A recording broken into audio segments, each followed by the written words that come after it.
2 slow and gentle breaths. The chest should rise with each breath. Continue with 30 stretches breaths. 1, 2, 3, 4, 5, 6, 7, 8, 9, 10, 12, 13, 14, 15, 16, 17, 18, 19, 20. Continue CPR until you see signs of life, another rescuer takes over, or help arrives. বুঝতে কিভাবে ফু দিব আর কিভাবে চাপ দিব এটা ভিডিওতে দেখে নিলাম। থ্যাংক ইউ তো রিফাতের জন্য একটা জোড়া করতাল চাই।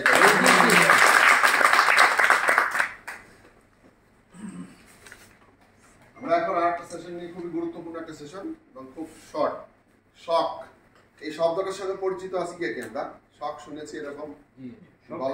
এটা অনেক সময় বাসা বাড়িতে বিদ্যুতের একটা শক লাগতে পারে। বিদ্যুতের শক অনেক সময় হয়তো রান্না করতে গ্যাসের বা সিলিন্ডারের একটা, এটা হয় না কিন্তু এটা একটা। তারপরে সাইদ ভাই বসেন।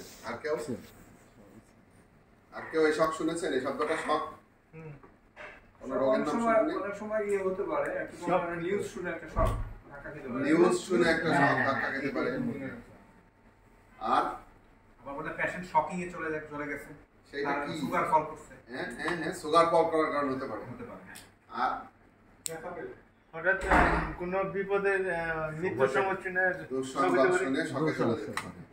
তার মানে অনেকে আমরা বোঝার চেষ্টা করতেছি আসলে শকটা কি। শক এক কথা হচ্ছে যে মস্তিষ্কে অক্সিজেনের অভাব হয় কোনো কারণে। শরীরের রক্ত সঞ্চালন বাধাগ্রস্ত হওয়ার পরে শরীরের প্রধান অঙ্গসমূহ অথবা মস্তিষ্কে অক্সিজেনের অভাব হলেই সেটাকে শক বলে। আমি সময় দেখছি না, হঠাৎ কাজ করতে করতে অনেক পড়ে গেছে, পড়ে যায় না? আমরা ছোটবেলা যখন স্কুলে অ্যাসেম্বলি হতো দেখছি রোদের মধ্যে বেশি সময় দাঁড়িয়ে থাকলে বাচ্চারা পড়ে যায়। আবার এই যে বিভিন্ন সময় টিসিবি লাইন নেওয়ার জন্য গরিব সাধারণ মানুষগুলো দীর্ঘক্ষণ দাঁড়া আছে রোদের, চৈত্র মাসের রোদের মধ্যে পড়ে গেছে, দেখছি না?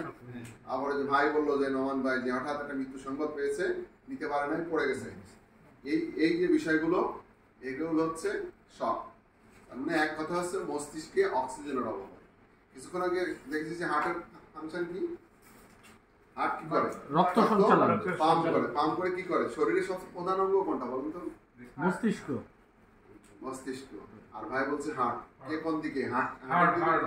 হার্টের দিকে কে কে, মস্তিষ্কের দিকে কে কে? ব্রেন। অবশ্যই ব্রেন। কোন অবস্থাতেই হার্ট শরীরের প্রধান অংশ, হার্টের কাজ হচ্ছে পাম্প করে মস্তিষ্কে অক্সিজেন পৌঁছায় দেওয়া। আর আমরা জানি যে রক্তের মাধ্যমে কি হয়? অক্সিজেন প্রবাহিত হয়। কিছুক্ষণ আগে দেখলাম যে হার্ট ব্লক হয়ে গেছে, যার কারণে রক্ত মস্তিষ্কে পৌঁছাচ্ছে না, আর যে কারণে অক্সিজেন ওখানে যাচ্ছে না, মানুষ মারা যাচ্ছে। এই কারণে হচ্ছে শকে অক্সিজেনের ঘাটতি একটা কোথায়? বুঝতে পেরেছি? অনেকগুলো কারণ আছে, তার মধ্যে অন্যতম একটা কারণ হচ্ছে যে শরীর জলীয় পদার্থের ঘাটতি। কিসের ঘাটতি? জলীয় পদার্থ কি বলেন? যে একটা যে বমি, ডায়রিয়া, পাতলা পায়খানা, রক্তপাত, এরকম প্রচুর ঘাম হয়ে গেলে শরীর থেকে পানি বের হয়ে যায়, তাহলে কি হয়? জলীয় পদার্থের ঘাটতি হয় প্রথম। দ্বিতীয় হচ্ছে আপনি যদি দীর্ঘক্ষণ দাঁড়ায় থাকেন, ভাই ভিডিও করার দরকার নেই, ভিডিও করেন না,